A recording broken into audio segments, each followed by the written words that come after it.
नमस्कार, मी आकाश आणि आपण पाहताय मिस्ट्री टेल्स हा आपला यूट्यूब चॅनल. मी आधीही जसं की आपल्याला सांगितलं होतं की आपल्याकडे काही हॉरर स्टोरीज असतील अथवा आपल्याला आलेले काही अनुभव असतील ते आमच्याशी शेअर करा. या यूट्यूब चॅनल मार्फत ते आपण सर्वांपर्यंत पोहोचवणार आहोत. आज माझा एक मित्र रविदादा यानं त्याच्या गावाकडे घडलेली एक गोष्ट आपल्याशी शेअर केली आहे. अशा अनेक कथा तो आपल्याला यानंतरही सांगणार आहे. त्या मी त्याच्याशी मुलाखतीच्या रूपात किंवा गप्पा टप्पांच्या रूपात रेकॉर्ड करून आपणापर्यंत पोहोचवणार आहे.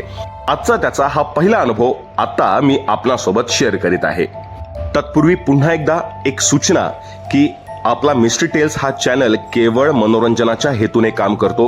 कोणतीही अंधश्रद्धा पसरवण्याचा या चॅनलचा हेतू नाही. भूत, प्रेत, आत्मा, बुवाबाजी या कुठल्याही गोष्टीवरती हा चॅनल आणि मी स्वतः विश्वास ठेवत नाही. त्यामुळे या कथा फक्त मनोरंजनाच्या स्वरूपात मी आपणासमोर मांडतो आहेत आणि त्यातून आपलं फक्त मनोरंजनच करून घ्या ही सर्वांना नम्रतेची विनंती. गावातला किस्सा आमच्या गावाकडचा मासोळचा. आम्ही शेतात म्हणजे शाळेत जायचो ना. गावापासून शाळा 2-3 किलोमीटर अंतर पायीच जायचो. आणि ते खेळायला पण तिकडेच जायचो. ग्राउंड होतं तर शाळा नसली तरी संध्याकाळी वगैरे. तर एक जुना किस्सा असा आहे मला मी ऐकलेला की एक आमराई मध्ये शेती त्यात आंब्याची झाडे एक सुई अशी आमराई आहे बरं. तिथे आहे ना एक बाबा होते ना. ते बाबा ती जिवंत असताना ना त्यांच्या मानेवर आहे ना असं हे होतं काय म्हणतो आपण त्याला गाय येत ते मानेवरती सुजलेलं असायचं. गाठ होती अशी मोठी. आणि ते बाबा मी पाहिलेले पण होती तेव्हा जिवंत होती तेव्हा बारीक होत तेव्हा. मी शाळेत काय तेव्हा 9वी 10वीला असं. तर आम्हाला म्हणजे असंच एकाने सांगितलं होतं की मटणाचा किस्सा. ती वाडी होती ना ती शाळेजवळ भगतवाडी म्हणून. ते सगळं भगत लोक तिथं राहायची. मंगळवारचा दिवस होता बाजाराचा आठवडी बाजार. तर एक जण असंच मटण घेऊन चाललो होतो पायी पायी तिथून असा किस्सा झाला होता की ते आमराई जवळ ते आलं का त्याचं घर फक्त तिथून 500 मीटरवरच. तरी त्याचं मटण आपोआप ते असं गायब व्हायचं आणि ते आंब्याच्या झाडावर लटकेल दिसायचं त्याला.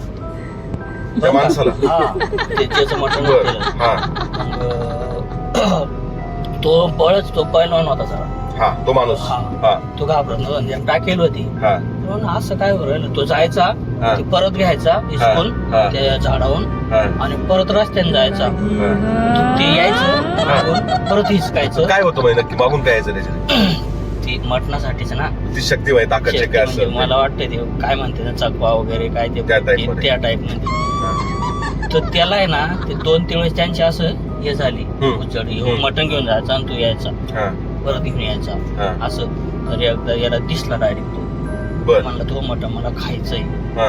तो त्याचा नातेवाईकच होता कोणतरी. तो म्हणला मी खाऊ देणार तुला जिवंत असताना त्रास दिलाय मला.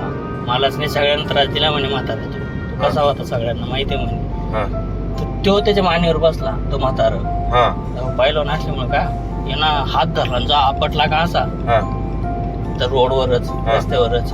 तिथून गायब झाला. काही नंतर भेटलाच नाही. घरी गेला मटण घेऊन खाल्लं गेलं. तर दुसऱ्या दिवशी तो किस्सा सांगत होता. तो जो माणूस जो होता तो कुठे तो बाबा होता का? बाबा ज्या बाबाला टेंगूळ वगैरे होता असं मागे आलेलो तो होता. त्याला दिसला ना डायरेक्ट नंतर तो.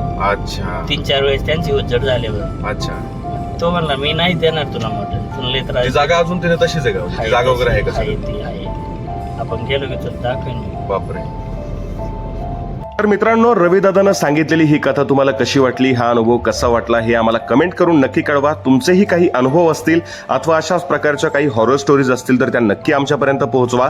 त्यासाठी खाली डिस्क्रिप्शनमध्ये मी आमचा ईमेल आयडी देखील दिलेला आहे. त्या ईमेल आयडी वरती आपण आमच्याशी संपर्क करू शकता अथवा कमेंट बॉक्समध्ये देखील तुम्ही त्या प्रकारची सूचना आम्हाला देऊ शकता. आणि अशाच विविध कथा ऐकण्यासाठी सबस्क्राईब करा आपल्या मिस्ट्री टेल्स या यूट्यूब चॅनलला.